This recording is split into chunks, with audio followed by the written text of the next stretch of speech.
Hello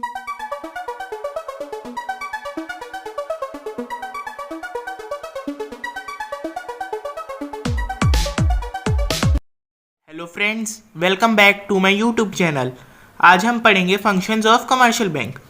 function शुरू करने से पहले हमें पता होना चाहिए कि कमर्शियल बैंक्स क्या होते हैं। कमर्शियल बैंक एक फाइनेंशियल इंस्टीट्यूशंस होते हैं जो लोगों से डिपॉजिट्स एक्सेप्ट करते हैं और वो उन डिपॉजिट्स को यूज़ करके लोगों को लोन प्रोवाइड करते हैं। चलिए शुरू करते हैं functions of commercial bank. Commercial bank का पहला फंक्शन होता है primary function. The following are the primary function of the commercial bank. Commercial bank का पहला प्राइमरी फंक्शन होता है accepting deposits. The main function of the commercial bank is accepting deposits from the public. Commercial banks का सबसे main function होता है कि वो लोगों से डिपॉजिट एक्सेप्ट करते हैं। This function is important because bank mainly depend on the funds deposited with them by the public. ये सबसे इम्पॉर्टेंट फंक्शन कमर्शियल बैंक्स का इसलिए होता है क्योंकि कमर्शियल बैंक्स अधिकतर डिपेंडेंट होते हैं उन डिपॉजिट्स पे जो लोग उन वहाँ पे जमा करते हैं, क्योंकि वो उन्हीं डिपॉजिट्स का यूज़ करके लोगों को लोन प्रोवाइड करते हैं। Commercial bank pay interest on the deposits to mobilise saving. Commercial banks उन डिपॉजिट्स पे इंटरेस्ट प्रोवाइड करते हैं जिससे कि लोग ज़्यादा से ज़्यादा सेविंग कर सकें बैंक में। People can deposit their cash balances in either of the following accounts as per their requirements। लोग अपने पैसे बहुत सारे अकाउंट में जमा कर सकते हैं, जैसे कि fixed deposit account, current deposit account, saving deposit account और रिकरिंग डिपॉजिट अकाउंट। चलिए पढ़ते हैं फिक्स्ड डिपॉजिट अकाउंट के बारे में। Cash is deposited in this account for a fixed period of time. हम एफडी अकाउंट में एक पर्टिकुलर टाइम पीरियड के लिए ही अपना कैश डिपॉजिट कर सकते हैं। The depositors can withdraw money only on the expiry of the period for which the deposit has been made. हम अपना पैसा एफडी अकाउंट से एक पर्टिकुलर पीरियड के बाद निकालते हैं, जैसे कि वो पीरियड 5 साल का भी हो सकता है, 10 साल का भी हो सकता है और 15 साल का भी हो सकता है। हम उससे पहले फिक्स्ड डिपॉजिट अकाउंट से अपने पैसे नहीं निकाल सकते। The bank pay higher rate of interest depending upon on the time period and the amount deposited. Banks basically fixed deposit account पे ज़्यादा इंटरेस्ट देते हैं क्योंकि हम फिक्स्ड डिपॉजिट अकाउंट में अपने पैसे एक तो ज़्यादा समय के लिए डिपॉजिट करते हैं और एक लंबे समय तक डिपॉजिट करते हैं। इसलिए बैंक्स उन डिपॉजिट्स को यूज़ करते हैं लोगों को लोन प्रोवाइड करने में, इसलिए बैंक्स उस पर हमें ज़्यादा इंटरेस्ट प्रोवाइड करते हैं। Current deposit account. In this account a depositor can deposit and withdraw his funds any number of times he likes. Businessman deposits there funds in this account. Basically current deposit account businessman use करते हैं क्योंकि उन्हें एक ही दिन में बहुत सारी transactions करनी पड़ती हैं, और करंट डिपॉजिट अकाउंट हमें ये फैसिलिटी देता है कि हम एक ही दिन में बहुत सारी ट्रांजेक्शन्स कर सके, इसलिए ये अकाउंट बेसिकली बिजनेसमैन के लिए होता है। Generally no interest is paid by the bank on the current deposit account. Current deposit account पे बैंक कोई भी इंटरेस्ट पे नहीं करता। अ क्लीन और secured overdraft facility can be obtained on current account. Interest facility नहीं देता bank इन accounts पे, इसलिए बैंक इन अकाउंट्स के लिए ओवरड्राफ्ट फैसिलिटीज़ प्रोवाइड करता है। ओवरड्राफ्ट फैसिलिटी का मतलब होता है कि जितने हमारे बैंक अकाउंट में पैसे हैं हम उससे ज़्यादा विड्रॉ कर सकते हैं। Overdraft facility short time period के लिए होती है। ओवरड्राफ्ट से लिया हुआ पैसा हमें बैंक को वापस करना पड़ता है थोड़े ही टाइम में, और बैंक ओवरड्राफ्ट फैसिलिटी पे थोड़ा बहुत इंटरेस्ट भी चार्ज करता है, और बैंक ओवरड्राफ्ट फैसिलिटी अपने रिलायबल कस्टमर्स को ही देता है। इसके बाद आता है हमारा saving deposit account. This account is meant for small savings. Saving deposit account में हम अपनी छोटी सेविंग्स कर सकते हैं। बैंक्स पे interest on this account. Banks saving account पे भी थोड़ा बहुत हमें इंटरेस्ट देता है, but the rate of interest is less than of interest paid on fixed deposit account. Bank fix deposit account पे ज़्यादा इंटरेस्ट देते हैं अगर हम कंपेयर करें सेविंग डिपॉजिट अकाउंट से। Cheques may be drawn on saving account, हम cheque से भी पेमेंट ले सकते हैं और दे सकते हैं, सेविंग अकाउंट है अगर हमारा बैंक में तो। Recurring deposit account, under this account a specified amount is deposited every month for a specified time period. Recurring deposit account में हम एक स्पेसिफाइड अमाउंट डिपॉजिट करते हैं एक पर्टिकुलर टाइम पीरियड के लिए। हमें हर मंथ एक फिक्स अमाउंट डिपॉजिट करना पड़ता है। जैसे मैं आपको एग्जांपल देता हूँ, जैसे अगर हमें 100 रुपीज़ हम जमा कर रहे हैं पहले मंथ में, तो हमें हर महीने उसमें 100 रुपीज़ जमा करने पड़ेंगे एक फिक्स पीरियड ऑफ टाइम के लिए। ऐसी कोई फिक्स्ड अमाउंट नहीं होती कि हमें खाली 100 रुपीज़ ही जमा करने हैं। यह हमारे ऊपर डिपेंड करता है कि हम कितना अमाउंट डिपॉजिट कर सकते हैं या हम एक महीने में कितने पैसे निकाल सकते हैं डिपॉजिट करने के लिए। अगर हम 100 रुपीज़ निकाल रहे हैं तो हमें हर महीने 100 रुपीज़ ही जमा करने पड़ेंगे, और अगर हम 500 रुपीज़ जमा कर रहे हैं फर्स्ट मंथ तो हमें हर मंथ 500 रुपीज़ ही जमा करने पड़ेंगे रिकरिंग डिपॉजिट अकाउंट में। The amount cannot be withdrawn before the expiry of the given period except under exceptional cases। जितना भी हम अमाउंट रिकरिंग डिपॉजिट अकाउंट में जमा कर रहे हैं वो हमें एक फिक्स पीरियड ऑफ टाइम के लिए करना पड़ता है, और जब तक टाइम पीरियड की एक्सपायरी नहीं हो जाती हम अपना अमाउंट नहीं निकाल सकते रिकरिंग डिपॉजिट अकाउंट से। थोड़े बहुत केसेस ऐसे होते हैं कि जब हमें अपने पैसों की ज़रूरत पड़ जाती है और हमें अमाउंट वापस निकालना पड़ता है उस अकाउंट से, तो हमें उस केसेस में हमें थोड़ा कम इंटरेस्ट मिलता है।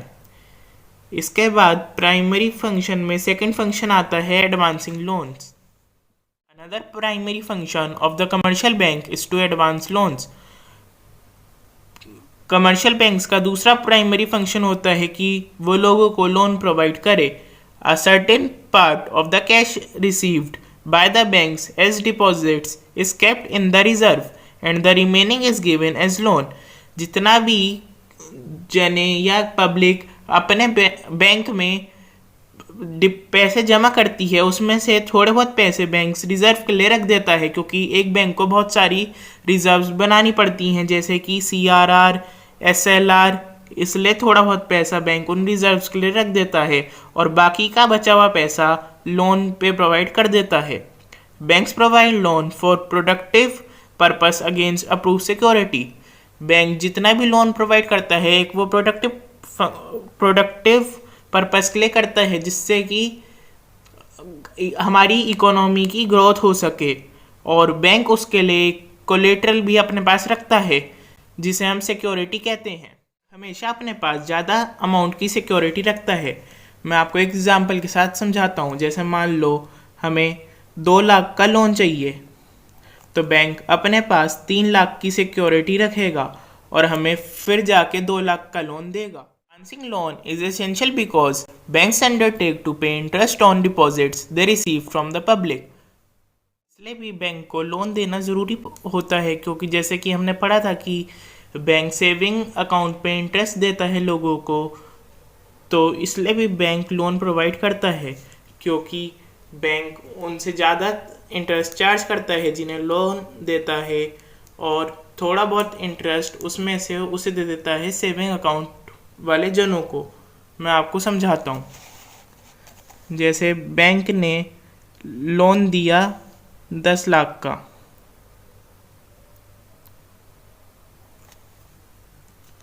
उस पे उसने चार्ज किया 14% इंटरेस्ट, तो बैंक सेविंग्स पे 6 या 8% इंटरेस्ट देगा लोगों को, और बाकी बचा हुआ जितना भी होगा वो उसका प्रॉफिट होगा।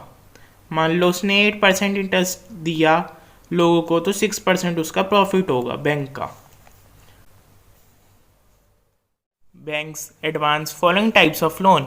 Commercial banks short term loans provide करता है अपने कस्टमर्स को। Money at call, it is a money lent for a very short period generally from 1 to 14 days। Such advances are generally made to other financial institutions only. Money at call का दूसरा नाम होता है call money और call loan. Call money में loan का majority period बहुत कम होता है, खाली 1 से 15 दिन तक का होता है। और ये बेसिकली एक बैंक ही दूसरे बैंक को देता है, यानी फाइनेंशियल इंस्टीट्यूशंस के बीच में ये कॉल मनी दिया जाता है। क्योंकि जैसा कि मैंने आपको पहले बताया था कि हर बैंक्स को रिजर्व मेंटेन करने पड़ते हैं, जैसे CRR। कई बैंक्स के पास उस समय फंड अवेलेबल नहीं होता, तो CRR मेंटेन करने के लिए एक बैंक दूसरे बैंक से लोन ले लेते हैं।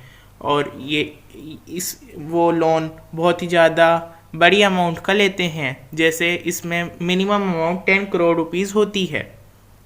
और एक बैंक दूसरे बैंक से बहुत ही ज़्यादा इंटरेस्ट चार्ज करता है। इंटरेस्ट वेरी करता है डेज पे भी और आवर्स पे भी वेरी करता है, कि जितने ज़्यादा दिन उतना ज़्यादा इंटरेस्ट, या जितने ज़्यादा घंटे उतना ज़्यादा इंटरेस्ट। ओवरड्राफ्ट, जैसे कि आपको पता ही है, बैंक ओवरड्राफ्ट फैसिलिटी अपने करंट अकाउंट होल्डर्स को देता है।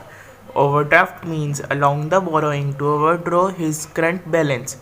ओवरड्राफ्ट का मीनिंग होता है कि जितना हमारे अकाउंट में पैसे हैं हम उससे ज़्यादा अमाउंट ऑफ मनी विड्रॉ कर सकते हैं। The ड्रॉई has to pay interest on extra amount withdrawn. जो ड्रॉई होता है उसने जितना भी एक्स्ट्रा अमाउंट बैंक से विड्रॉ किया होता है उसे थोड़ा बहुत इंटरेस्ट देना पड़ता है उस मनी पर। This amount has to be paid within short period. ये अमाउंट जितना भी हमने विड्रॉ कर रखा होता है हमें थोड़े टाइम बाद ही उसकी पेमेंट करनी पड़ती है, यानी बैंक को वापस करना पड़ता है। This facility of overdraft is available for short term to reliable customers only. Overdraft facilities bank अपने रिलायबल कस्टमर्स को ही देता है। Discounting of bills. Banks provide short-term finance by discounting bills, which is making the payment of the amount before the due date of the bill after deducting a certain rate of interest. आपने जैसे accounts में पढ़ा होगा discounting of bills. इसमें दो parties होती हैं, एक तो ड्रॉअर और एक ड्रॉई। जब भी ड्रॉई को फंड्स की ज़रूरत होती है तो वो बैंक से जाके अपना बिल को डिस्काउंट करवा लेता है ड्यू डेट से पहले। लेकिन बैंक कभी भी पूरा पैसा नहीं देता, बैंक थोड़ा बहुत इंटरेस्ट चार्ज करता है और उसके बाद बाकी का मनी देता है, और वो ड्यू डेट पे जाके ड्रॉअर से पैसे ले लेता है। अगर ड्रॉअर पैसे नहीं देता तो बैंक ड्रॉ से ही पैसे अपने रिकवर करता है। उसके बाद आते हैं कमर्शियल बैंक्स के सेकेंडरी फंक्शन। और कमर्शियल बैंक का पहला सेकेंडरी फंक्शन होता है agency function. Banks render a number of useful services to the customers apart from performing the primary functions.